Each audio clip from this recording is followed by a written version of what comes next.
Hello and welcome to Mabinda TV. So for now, I'm looking at the recently held elections in Uganda. So of course, the incumbent president, Yoweri Museveni, has won another term in the presidency. So of course, Bobi Wine came in second with just 24% of the vote. And of course, you had the other opposition candidate, Kiza Besigye, not participating in the polls. Of course, he's in jail now, but he endorsed Bobi Wine as the president of Uganda. So basically, can an opposition candidate win elections in Africa? That's what I'm asking. Can an opposition candidate win elections in Africa? Of course, I think given the incumbent president appoints the referee, appoints has the courts, has the army, has the police in his favor. So can an opposition candidate win elections in Africa? And I think that's the question we need to be asking because if you are going to have democracy in Africa, then the change of power must be on the ballot. Of course, you have in other countries, you have because removing an incumbent president is so hard. So you have in countries such as Niger, such as Mali, such as Burkina Faso, you have military junta ruling because they say that is they are the people's voices. So basically, if we are going to have change of government through the ballot, then it needs to be possible for an opposition candidate to win elections. Otherwise, I think it's going to be some elections, and I think this just if, one of the things that contributes to bad leaders is if they cannot be changed. If you cannot achieve your manifesto within the 5 years you have been in office, then you need to be voted out. Why the hell do you stick to power? Why the hell do you stick to power when, in fact, you have lost an election? But I think it is going to be a good thing. We have had opposition wins in Africa. You have in Malawi in 2020, the opposition candidate Lazarus Chakwera beat the incumbent president Peter Mutharika. You have in Zambia in 2021, you had the opposition candidate Hakainde Hichilema beat the incumbent president, now deceased, Edgar Lungu. Then you had in Botswana in 2024, the opposition candidate Duma Boko beat the incumbent president Magwisi Masisi. And then, of course, you have in Ghana, the incumbent president then, John Mahama, was beaten by Nana Akufo-Addo. And I think in Nigeria, you had the opposition candidate then, Muhammadu Buhari, now deceased, beat the incumbent president, Muhammadu Buhari. So, of course, I think beat the incumbent president, Goodluck Jonathan. So, I think if we are going to have opposition candidates winning, then the elections must be free and fair. How do we appoint the electoral referees? Of course, you have elections being very, very expensive in Africa per voter. I think per voter elections in Africa are very, very expensive. But if you are not going to get the president that we need, then you will have military juntas coming along and saying they are the voice of the people, and that will be very bad for our democracies. I think for democracies to grow, we need to be able to have opposition candidates and losing elections. That's how we are going to defeat incumbent presidents. So for now, I'm asking, can an opposition candidate win elections in Africa? So for now, what are the steps? First of all, how is the electoral referee chosen? That's what we need to ask. The president, a special commission must be there to appoint the electoral referee. You cannot leave the electoral referee being appointed by the president because, again, I will repeat this. You have the president of then president of DR Congo, Mobutu Sese Seko, wondering how could someone, the president of Zambia then, Kenneth Kaunda, how could he lose elections?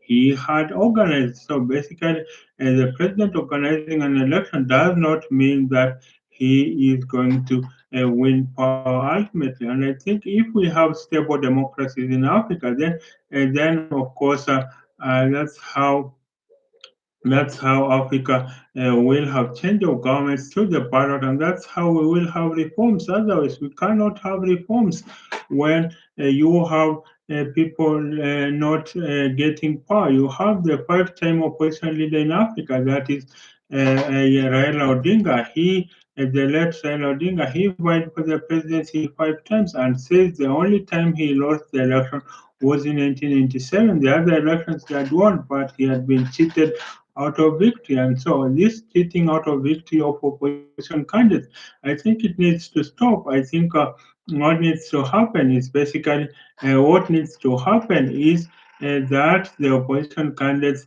must sit down and have a press for a commission to appoint the electoral party. I think that's how opposition candidates are going to win elections in Africa. That's how they're going to win elections.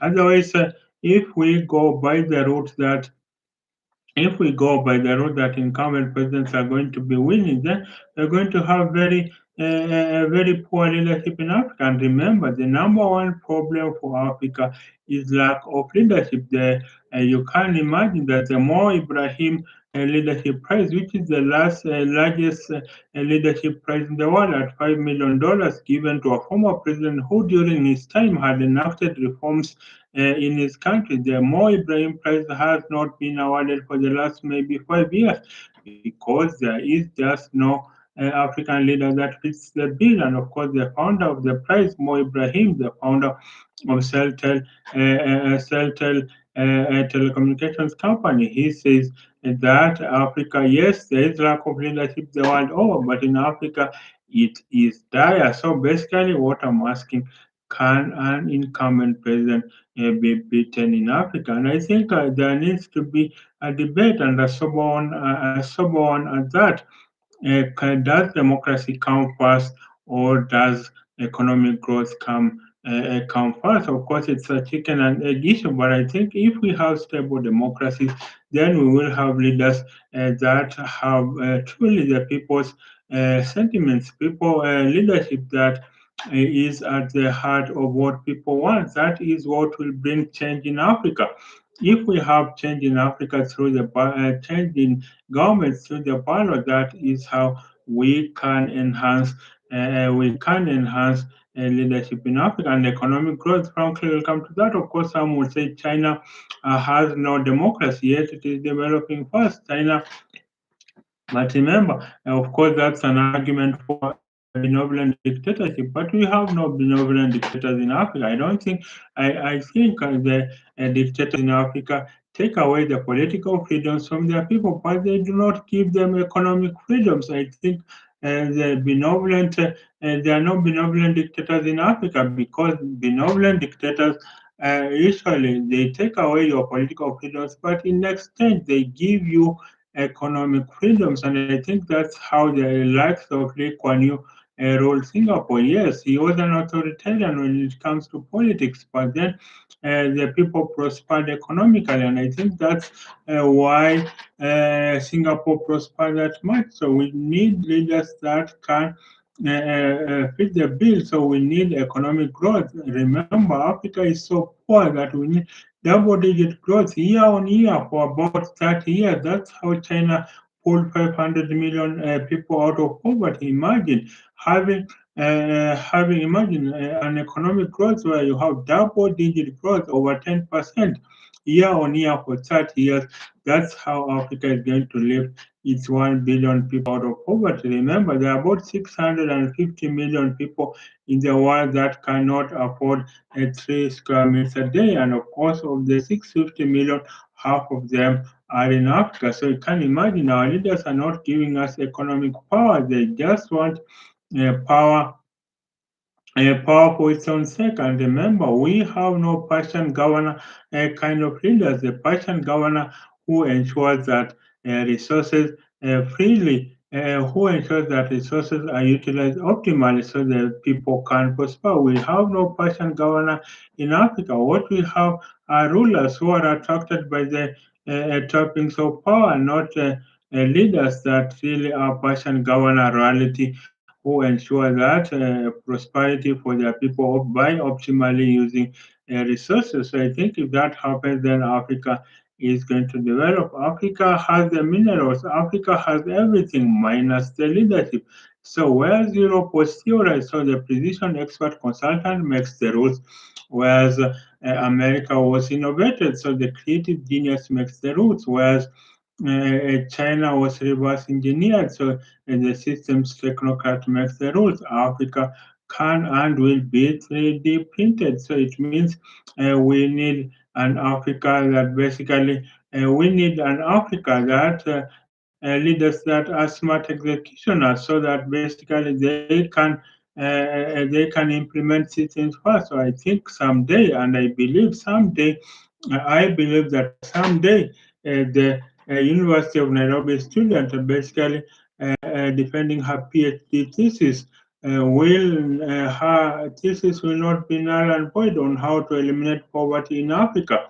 It will not be null and void because the systems in Africa will have worked. So that's how we are going to end the poverty in Africa. That's how our young ones remember. We are the youngest continent. Africa is the youngest continent, and that calls for futuristic leadership. We need statesmen in Africa. We don't need politicians. Remember, a statesman plans for the next generation, while a politician plans for the next election. So that's what the difference between a statesman and a politician. A politician plans for the next election, whereas a statesman plans for the next generation. So I think that's how we are going to solve this issue. That's how we are going to get people to be able to go through get leadership positions through elections which are free, fair, verifiable, and above board. So you let me know, why do you think it is difficult for an opposition candidate to win elections in Africa? So bye for now. Till the next time. Bye for now.